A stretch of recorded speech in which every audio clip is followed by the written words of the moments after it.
दोस्तों, वेद पुराणों में साफ साफ लिखा हुआ है कि एक साल में 24 एकादशी तिथि पड़ती है और निर्जला एकादशी तिथि के दिन आप जो भी पूजा पाठ करते हैं, आपको साल की 24 एकादशी तिथियों का पुण्य एक साथ ही निर्जला एकादशी के दिन की गई पूजा से मिल जाता है। इस वीडियो में हम आपको सटीक और संपूर्ण जानकारी देंगे कि कैसे आप निर्जला एकादशी के तिथि के दिन वह उपाय कर सकते हैं, जिन उपायों को हमारे वेद पुराणों में बताया गया है, और इन उपायों को करने के बाद जीवन के हर प्रकार की समस्याओं से आपको मुक्ति मिल जाएगी। दूसरी तरफ निर्जला एकादशी तिथि के दिन 2-4-5 मिनट निकाल करके वह कौन सी गुप्त पूजा आपको कर लेनी चाहिए, जिसके बाद आपको साक्षात माता लक्ष्मी जी और भगवान विष्णु जी का आशीर्वाद मिलेगा। इसीलिए दोस्तों, इस वीडियो को लास्ट तक, अंत तक देखिएगा, क्योंकि यह आपके पास एक आखिरी मौका होगा। दोस्तों, वीडियो में आगे बढ़ने से पहले आपसे निवेदन है,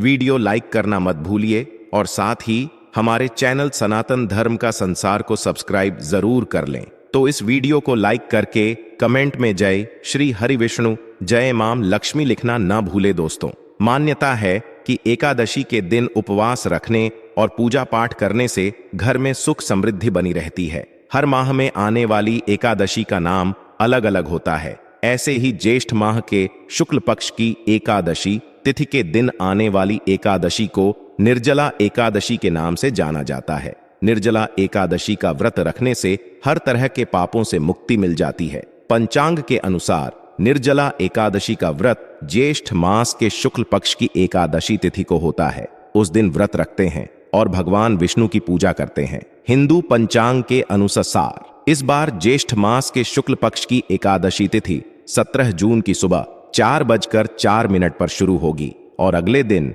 18 जून को सुबह के 6:02 पर समाप्त होगी। उदया तिथि के आधार पर निर्जला एकादशी का व्रत 18 जून दिन मंगलवार को रखा जाएगा और निर्जला एकादशी का पारण का समय 18 जून को शाम 6:07 से लेकर 8:02 तक रहेगा। मान्यता है कि इस बार निर्जला एकादशी पर आज के दिन यानी कि त्रिपुष्कर योग, शिव योग और स्वाति नक्षत्र योग का निर्माण भी हो रहा है। इसलिए इस एकादशी पर जो भी पूजन उपाय हम करेंगे, कई गुना अधिक पुण्य फल की हमें प्राप्ति होगी। निर्जला एकादशी बड़ी से बड़ी विपदा से भी छुटकारा दिलाती है। यह एकादशी भगवान लक्ष्मी नारायण की कृपा प्राप्त करने के लिए बहुत खास मानी जाती है। तो इस साल निर्जला एकादशी बहुत खास संयोग लेकर आ रही है। इस दिन पूजा, व्रत, दान आदि धार्मिक कार्य करने वालों पर लक्ष्मी नारायण की कृपा बरसेगी। सबसे पहले आप सबको बता दें कि निर्जला एकादशी का शुभ मुहूर्त कब है। निर्जला एकादशी के दिन आप सूर्योदय के बाद से ही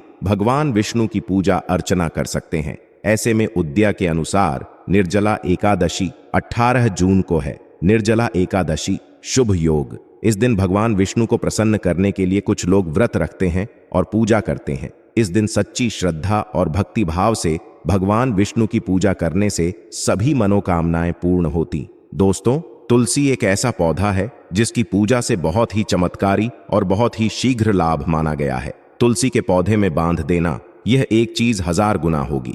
धन में वृद्धि, इसके बिना तुलसी का पौधा अधूरा होता है। भगवान श्री ने स्वयं की थी तुलसी की पूजा और बताया था यह रहस्य।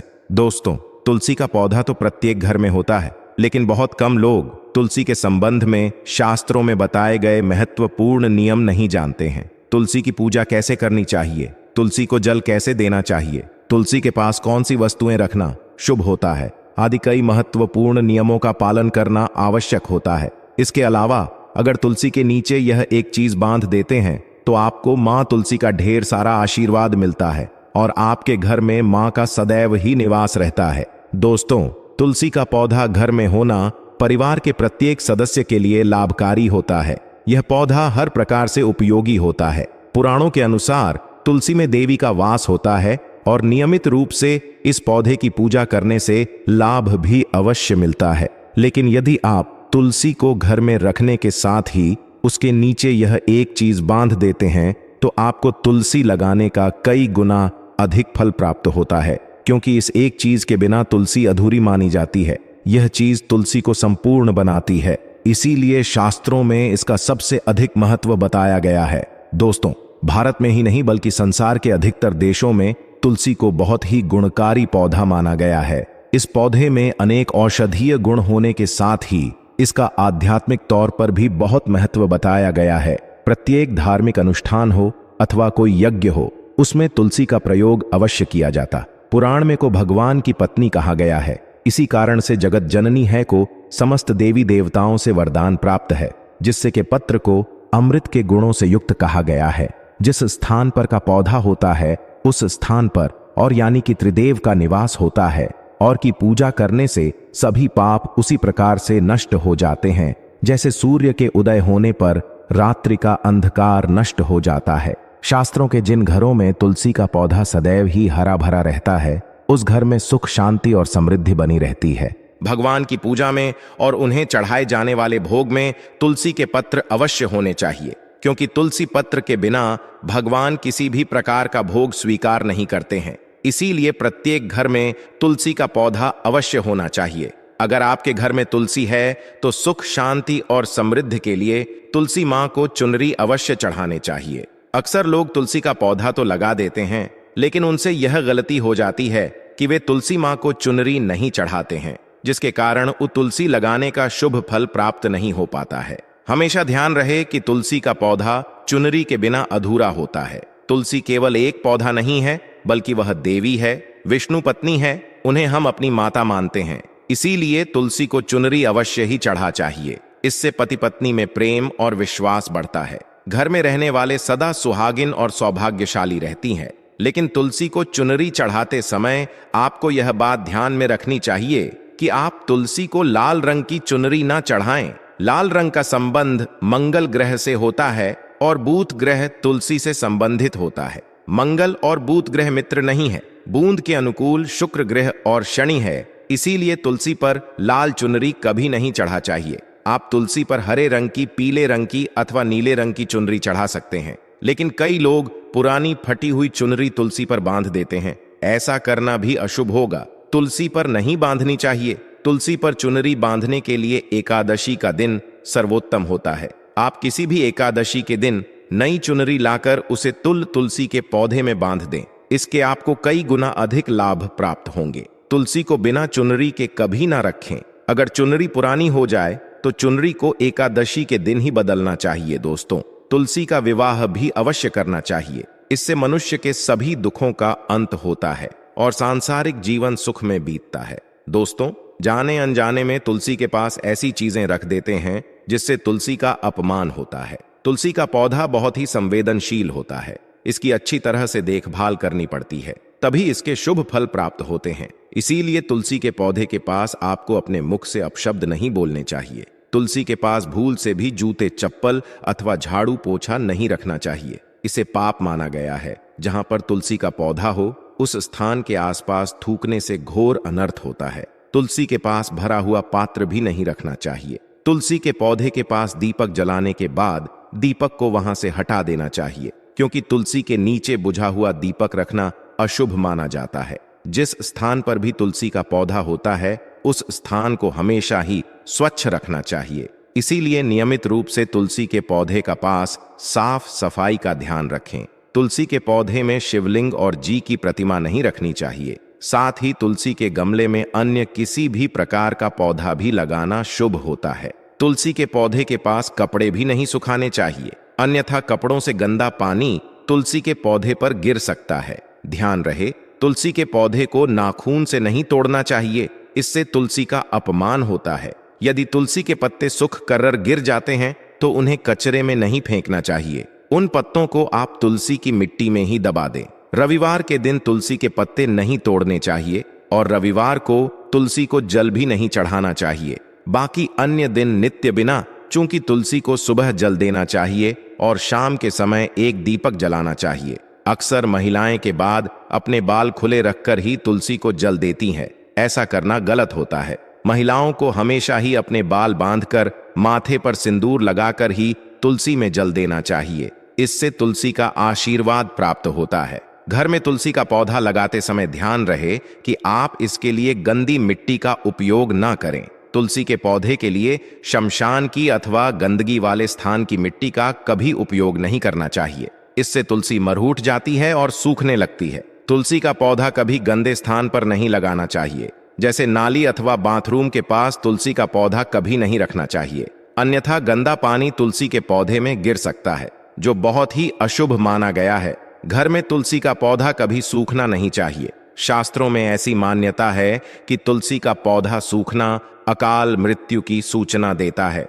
घर में तुलसी का पौधा सूख जाए तो घर की सुख समृद्धि खत्म हो जाती है। सूखी हुई तुलसी में मां का वास नहीं होता है। वास्तुशास्त्र के तुलसी का पौधा सख जाए तो यह आने वाले किसी विपत्ति या दुर्घटना का संकेत होता है। इसीलिए तुलसी का अच्छे से ख्याल रखना चाहिए, उसे नित्य जल देकर हरा भरा रखना चाहिए। तुलसी में कभी भी किसी प्रकार के केमिकल नहीं डालने चाहिए, केवल खाद्य पदार्थ और गोबर का प्रयोग करना चाहिए। साथ ही इस बात का ख्याल रखें कि तुलसी में मकड़ी के जाले अथवा कीड़े नहीं लगने चाहिए। ऐसे स्थान पर लक्ष्मी वास नहीं करती है। शास्त्रों के अनुसार मासिक धर्म महिलाओं को तुलसी के पौधे में पानी नहीं डालना चाहिए और तुलसी को स्पर्श करना भी वर्जित है। तुलसी को बिना स्नान किए जल नहीं देना चाहिए और पैरों में चप्पल आदि पहनकर भी तुलसी को जल ना दे। तुलसी को जल देते समय ध्यान रहे कि वह जल आपके पैरों पर न पड़े, इससे तुलसी का अपमान होता है। श्री कहते हैं, नित्य के दर्शन से मनुष्य को स्वर्ग की प्राप्ति होती है और तुलसी पत्र के सेवन से उसके सभी पाप नष्ट हो जाते हैं। पौधा हमेशा ही घर के सामने लगाना चाहिए। इसे पूर्व अथवा उत्तर दिशा में लगाना सबसे अधिक शुभ होता है। अगर तुलसी के गमले में दूसरे पौधे उग जाते हैं तो उन्हें समय समय पर हटा देना चाहिए। अगर तुलसी के ही अन्य पौधे उगते हैं तो यह पौधे दूसरों को दान में देने चाहिए। कहा जाता है कि जब घर में एक से अधिक तुल्य के पौधे अपने आप उगने लगते हैं तो घर में साक्षात माता का आगमन होता है। तुलसी के पास कभी कांटेदार पौधे नहीं रखने चाहिए, इससे तुलसी मां रूठ जाती है। तुलसी के पास मरुस्थलीय पौधे रखना बेहद अशुभ माना जाता है। ऐसे पौधों से नकारात्मक ऊर्जा निकलती है। शास्त्रों में कहा गया है, जिन पौधों से हरी भरी कलियों की उत्पत्ति ना हो, उसके स्थान पर कांटे निकलते हो, तो ऐसे पौधों को तुलसी के पास कभी रखना नहीं चाहिए। बल्कि मरुस्थलीय पौधे घर में किसी भी स्थान पर रखने ही नहीं चाहिए। इन पौधों के कारण घर का वातावरण नकारात्मक बन जाता है। जैसे कई लोग नागफनी का पौधा सजावट के नाम पर घर में रखते हैं। ऐसा करना बिल्कुल गलत है। नागफनी का पौधा तो गलती से भी तुलसी के पास ना रखे। यह तुलसी की संपूर्ण सकारात्मक ऊर्जा को नष्ट कर देता है। लेकिन शास्त्रों में केले के पौधे का विशेष महत्व बताया गया है। अगर आप तुलसी के पास केले का पेड़ लगा देते हैं तो आपको कई गुना अधिक लाभ प्राप्त होंगे। केले के पेड़ में भगवान का वास होता है। इसे तुलसी के पास लगाने से घर में सुख समृद्धि आती है। साथ ही स्थान पर भगवान का वास होता है, वहां पर खुद चलकर आती।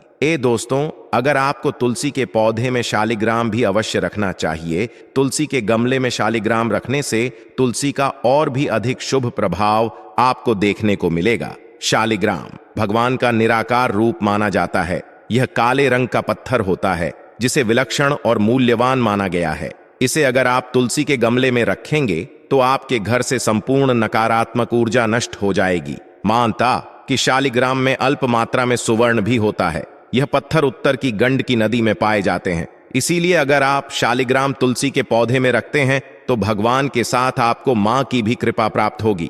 आपके घर में कभी धन धान्य की कमी नहीं रहेगी। पुराणों के अनुसार जिस घर में शालिग्राम होता है वह घर तीर्थों के समान श्रेष्ठ होता है। नित्य शालिग्राम के दर्शन और पूजन से सभी प्रकार के भौतिक सुखों की प्राप्ति होती है। यह स्वयं होने के कारण इसकी प्राण प्रतिष्ठा करने की आवश्यकता नहीं होती।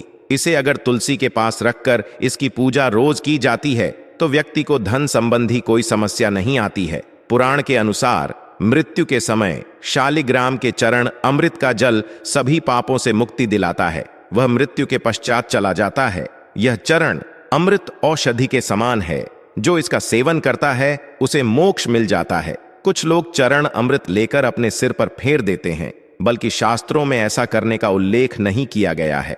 चरण अमृत हमेशा दाएं हाथ से श्रद्धा भाव से ग्रहण करना चाहिए। लेकिन शालिग्राम घर में लाते समय ध्यान रहे कि वह असली हो। आजकल कई प्रकार के शालिग्राम मार्केट में मिलते हैं जिनकी पूजा करने का कोई फल प्राप्त नहीं होता है। घर में केवल एक ही शालिग्राम की पूजा करनी चाहिए। पुराणों में कहा गया है, भगवान की मूर्ति से कई ज्यादा उत्तम होता है शालिग्राम की पूजा करना। शालिग्राम को चंदन कर उस पर एक तुलसी का पत्ता रखना चाहिए। प्रतिदिन शालिग्राम को पंचामृत से स्नान कराना चाहिए। ऐसा करने से सभी जमों के पाप नष्ट होते हैं। शालिग्राम सकारात्मकता और सात्विकता का प्रतीक होता है। अंतिम महत्वपूर्ण बात आपको बता दें कि तुलसी का पौधा कभी लालच में आकर नहीं लगाना चाहिए। तुलसी का पौधा लगाए तो उसकी नित्य पूजा करना आवश्यक है। अगर आप इन नियमों का पालन नहीं कर सकते हैं तो तुलसी का पौधा घर में लगाकर तुलसी मां का अपमान भी ना करें। इससे आपको विपरीत परिणाम भोगने पड़ सकते हैं। तो दोस्तों, इस प्रकार से आप भी तुलसी के गमले में यह चीजें अवश्य रखें और सच्ची श्रद्धा से तुलसी के पौधे की देखभाल करें। मां आपके जीवन में खुशियां और धन संपत्ति लेकर आएंगी। 18 जून 2024 निर्जला एकादशी तिथि के दिन करें। यहां गुप्त उपाय, धन दौलत खुशियों से भर जाएगा। आपका घर साक्षात मिलेगा। आपको माता लक्ष्मी जी और भगवान विष्णु जी का आशीर्वाद। दोस्तों, निर्जला एकादशी को हमारे हिंदू धर्म में सबसे बड़ी एकादशी तिथि का दिन माना जाता है। 18 जून 2024 को पड़ने वाली निर्जला एकादशी तिथि एकमात्र ऐसी तिथि होती है जिस दिन की गई पूजा साधना क्रिया से आपको साक्षात भगवान विष्णु जी और माता लक्ष्मी जी का आशीर्वाद एक साथ मिलता है। वैसे तो निर्जला एकादशी तिथि के दिन निर्जला व्रत रखने से मनुष्य को अपने जीवन में सभी प्रकार के पापों तो छुटकारा मिलता ही मिलता है। इस दिन किए गए दान, पुण्य, व्रत, पूजा, आराधना का फल आपको 100 गुना तक मिलता है। लेकिन अगर आप इस दिन व्रत नहीं रख सकते हैं और उन गुप्त उपायों को कर लेते हैं जिसके बारे में हमारे धर्मशास्त्र में वर्णन है, और यह जो प्राचीन काल के महा उपाय हैं, इन उपायों को करने के बाद आपको भगवान विष्णु जी और माता लक्ष्मी जी का इस प्रकार से आशीर्वाद मिलेगा, जिसके बाद न केवल आपके जीवन का दुर्भाग्य दूर हो जाएगा, बल्कि आप जिस कार्य को भी शुरू करेंगे उस कार्य में आपको सफलता प्राप्त होगी। धन संबंधित परेशानियां तो खत्म होंगी ही होंगी। आपके जीवन में धन चारों दिशाओं से खींचा हुआ चला आएगा। इतना धन आएगा जिसकी आपने कल्पना नहीं की होगी। दोस्तों, हिंदू धर्म में हर साल 24 एकादशी तिथि पड़ती है। हर एकादशी तिथि पर भगवान विष्णु जी की पूजा पाठ विधि विधान से की जाती है। लेकिन पूरे साल में सिर्फ निर्जला एकादशी तिथि ही एक ऐसी एकमात्र तिथि होती है जिस दिन साक्षात माता लक्ष्मी जी और भगवान विष्णु जी की पूजा पाठ एक साथ की जाती है। वेद पुराणों में कुछ ऐसे उपाय बताए गए हैं जो पूरे साल में अगर आप सिर्फ निर्जला एकादशी तिथि के दिन कर लें तो इन उपायों को करने के बाद आपको कई जन्मों तक इनके पुण्य का लाभ मिलता रहता है।